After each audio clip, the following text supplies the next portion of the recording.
अपने शहर में रहने वाला मनोज इस साल होली की छुट्टियों में अपने गांव दुर्गापुर वापस आता है, जहां उसे देख पूरा गांव खुशी से झूम उठता है। जब गया था तब इतना सा था और अब देखो कितना बड़ा हो गया है। हाँ सरपंच जी, जब मैं गया था तब आप भी बहुत जवान थे और अब देखो कितने बूढ़े हो गए हैं आप। चलो चलो बढ़िया है, बच्चा घर वापस आ गया। इसी खुशी में आज रात पार्टी होगी। क्या बात है, गांव में भी पार्टियां होने लगी। वैसे अगर पार्टी की बात है तो आज क्यों सीधा होली पार्टी करते हैं। होली पार्टी की बात सुन चहल पहल में अचानक सन्नाटा छा जाता है, जिसे देख मनोज को कुछ अजीब लगता है, लेकिन तभी सरपंच बात पलट देता है। अब बहुत देर हो गई, चलो सब अपने घर चलो, पार्टी के बारे में कल सोचेंगे। मनोज भी मम्मी पापा के साथ घर आ जाता है, पर होली पार्टी और उस पर पूरे गांव की खामोशी वाली बात अभी तक उसके जहन से निकलती नहीं। पापा, होली पार्टी की बात पर सब चुप क्यों हो गए थे?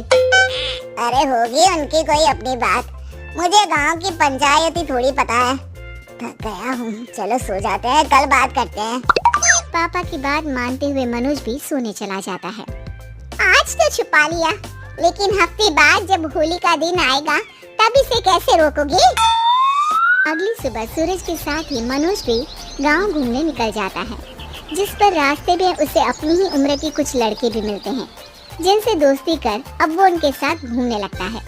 इसी तरह कुछ दिन बीत जाते हैं और होली नजदीक आने लगती है। दोस्तों, होली में 4 दिन ही बचे हैं, पर गांव में उसकी कोई तैयारियां क्यों नहीं दिख रही? क्योंकि यहाँ होली नहीं मनाई जाती। अरे पर ऐसा क्यों? वो राजा भूषण, अरे तुम 4 दिन के लिए आए हो, क्या इतना सोच रहे हो? चलो कुछ खाने चलते हैं। इसी के साथ एक बार फिर होली की बात को टलते हुए देख मनोज को शक होने लगता है। वो घर पहुंचते ही इंटरनेट पर अपने गांव और राजा भूषण के बारे में जानकारी निकालने लगता है। क्या? मुझे आज तक ये नहीं पता था। ऐसा कैसे? किसी ने मुझे कुछ बताया क्यों नहीं? सारी जानकारी लेने के बाद मनोज गांव वालों या अपने मम्मी पापा से कुछ पूछे बिना खुद ही उसकी सच्चाई के बारे में छानबीन करने लगता है, जिसके चलते वो राजा भूषण की हवेली में पहुंचता है। वाह, क्या हवेली है यार! पर क्या यहाँ सच में कोई भूत है? हेलो भूत जी, कोई है क्या? हम इस साल गांव में होली सेलिब्रेट कर रहे हैं, क्या आप उस पर थोड़ा इंटरव्यू देंगे? मनोज के ऐसा बोलते ही गांव में तूफान उठ जाता है और हवेली में रखी सारी चीजें हिलने लगती हैं। एक अदृश्य शक्ति मनोज को धक्का देकर हवेली से बाहर निकाल दरवाजा बंद कर लेती है। ये सब देख मनोज हैरान रह जाता है। क्या अभी मुझे हवा ने धक्का देकर बाहर निकाल दिया? मेरे होते हुए इस गांव में कभी होली नहीं मन सकती, इसलिए दोबारा ऐसी कोशिश भी मत करना, अंजाम बुरा होगा। आवाज सुन मनोज हैरानी से इधर उधर देखने लगता है, पर उसे कोई दिखाई नहीं देता। वो गांव वापस आ जाता है, जहां तूफान की वजह से सब कुछ तहस महस हो चुका होता है। आखिर ये तूफान आया कैसे? ना ऐसा कोई मौसम था और ना ही हमने होली का त्योहार मनाने की बात की थी। सरपंच की बात पर कोई रिएक्शन दिए बिना मनोज चुपचाप अपने घर चला जाता है। इस तरह देखते ही देखते होली का दिन भी आ जाता है और मनोज रंग लेकर गांव में निकल जाता है, लेकिन गांव पूरी तरह खाली होता है। अरे त्योहार का दिन है, धूमधाम की जगह मातम क्यों मनाया हुआ है? मनोज की आवाज सुन सब अपने घर की खिड़कियां खोल के घर के अंदर से ही उसे वापस जाने के लिए कहने लगते हैं, पर वो किसी की नहीं सुनता। तुझे पहले भी समझाया था, अगर होली खेलने की कोशिश भी की तो अच्छा नहीं होगा। अरे बात मान लो बेटा, तुम्हें सच नहीं पता।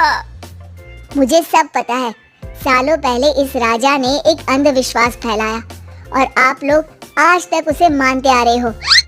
अरे बेटा, जब तुम पैदा भी नहीं हुए थे उससे भी बहुत पहले से इस गांव पर होली का श्राप है।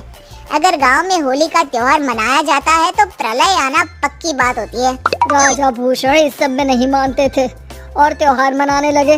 जिसके चलते होली वाले ही दिन पहले उनके बेटे की और फिर उनकी मृत्यु हो गई।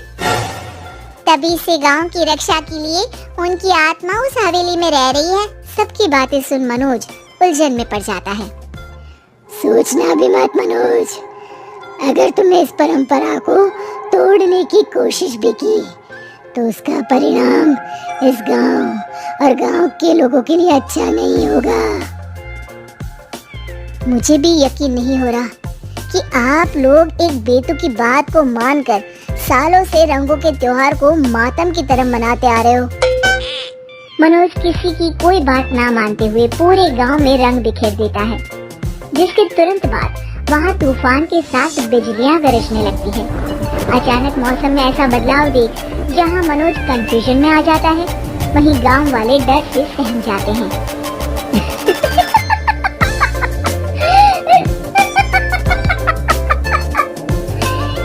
इस लड़के ने हमारे जैसे सिर्फ अपने स्वार्थ के लिए नहीं बल्कि पूरे गांव की खुशियों के लिए यहाँ होली मनाई है, जिस वजह से अब इस गांव पर होली का श्राप टूटता है। ऐसा बोलकर राजा का भूत वहाँ से गायब हो जाता है, जिसके बाद गांव के लोग धूमधाम से होली मनाते हैं। खुशियों के रंग गांव में बिखरे ही होते हैं कि अगली सुबह अचानक मनोज कहीं गायब हो जाता है और एक बार फिर गांव में होली का नया राज शुरू हो जाता है।